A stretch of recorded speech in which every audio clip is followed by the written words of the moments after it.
s'achevait à Saint-Pierre le salon du livre Athéna, un salon réunion à Poromir a été partenaire et qui a remporté un vif succès, un événement durant lequel Jean-François Samlong a dédicacé son dernier ouvrage intitulé Le Soleil en exil, publié chez Gallimard. Ce roman s'inspire de faits réels, à savoir l'histoire des enfants de la Creuse, des enfants réunionnais arrachés à leur famille.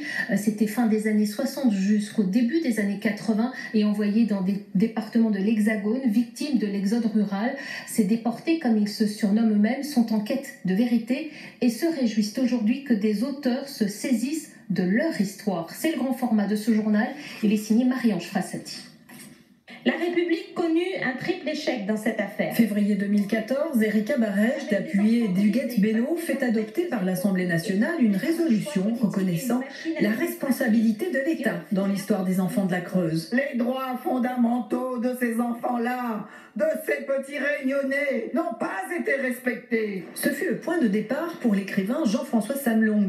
Il y a quelques jours à la médiathèque François Mitterrand, il dédicaçait son dernier roman, Le Soleil en exil, un livre qu'Erika Barège a lu d'un trait. Je pense que ça aurait pu arriver à mes tantes, à ma mère, parce que ma grand-mère était pauvre et que cette famille était pauvre, avec les difficultés de l'époque. Et j'avais une obsession, c'était de faire rentrer leur histoire dans la grande histoire, c'est-à-dire l'histoire de France. Et avec cette résolution qui reconnaît la responsabilité morale de l'État français dans le transfert des enfants réunionnais en métropole, on a fait un grand pas en avant, un pas énorme qu'ont apprécié les enfants de la Creuse. Le problème, c'est qu'après, il n'y a plus de suivi. Dans la salle, il y a quelques anciens enfants de la Creuse, comme Hervé Séry ou Jean-Philippe Marie-Louise, des déracinés dont l'exil forcé a été vécu comme une déportation. Papa Debré, qui ça l'a fait ça? Qui ça? Papa Debré, qui ça l'a fait ça?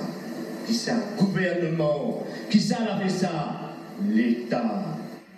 Hervé Séry, pompier volontaire à la retraite, est revenu dans son île avec son épouse il y a 8 ans. Issu d'une famille pauvre, nombreuse et en difficulté, il a été envoyé à l'âge de 10 ans dans le Tarn. La première violence pour lui a été d'être séparé de ses frères et sœurs. Quand on a débarqué, on nous a menés dans un train. Et dans ce train-là, au fil à mesure du voyage, à chaque gare, on débarquait 1, 2, 3, 4 enfants. Et donc moi j'avais deux frères, les deux plus grands frères qui étaient dans un wagon, et avec mon autre frère qui a 1 an de plus que moi, on était dans un autre wagon. Et lui, il avait compris le manège, ce qu'il faisait. À chaque gare, il me poussait au fond du wagon, il me dit « cache-toi, cache-toi ». Et lui, il se cachait tant bien que mal, de peur qu'on soit séparés. Mais la séparation est inéluctable. Une sœur à Pau, une autre à Dijon, ses frères à Albi. Hervé, lui, est placé dans un orphelinat géré par des prêtres. Moi, quand on est arrivé là-bas, j'ai ressenti que c'était une prison. Il fallait se taire, il ne fallait pas parler, il ne fallait pas donner nos ressentis, nos ressentiments. Hervé, à l'âge de 13 ans, est envoyé par les prêtres chez un couple d'agriculteurs âgés. Il est alors exploité pendant plusieurs années. C'était du travail, 7 jours sur 7, il n'y avait pas de dimanche, il n'y avait pas de jour de repos. J'étais pourtant inscrit à l'école, mais j'étais déscolarisé complètement. Figurez-vous qu'à l'âge de 14 ans, je ne savais à peine lire et à peine écrire. Et je n'ai, moi, personnellement, jamais eu un contrôle d'une assistance sociale ou de quiconque pour voir comment nous étions traités, si tout allait bien, etc. Vers 16 ans, Hervé Séry rencontre enfin une main tendue, un soutien en la personne de son premier employeur. Il travaille alors dans une carrière d'ardoise. Les prêtres ont demandé à mon premier employeur de leur verser la totalité de mon salaire. Et lui m'a défendu, non, il est hors de question que je vous verse la totalité de son salaire. Mais il a quand même été obligé de verser la moitié de son salaire.